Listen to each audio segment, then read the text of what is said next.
బయటపడ్డ భారీ స్కామ్.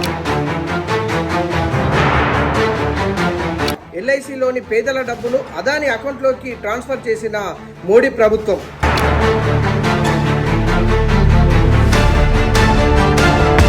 ఏకంగా 32,000 కోట్ల రూపాయలను అదాని అకౌంట్లోకి పంపిన మోడీ ప్రభుత్వం.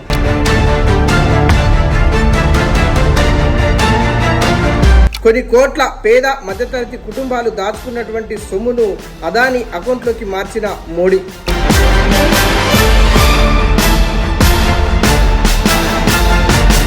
ఈ విషయాన్ని బట్టబయలు చేసిన వాషింగ్టన్ పోస్ట్ మీడియా సంస్థ. ఎప్పుడు ఎల్ఐసి కుప్పకూలుతుందో తెలియని పరిస్థితి. కష్టపడి సంపాదించినటువంటి సొమ్ము పోతుందనే భయోందోళనలో కుటుంబాలు.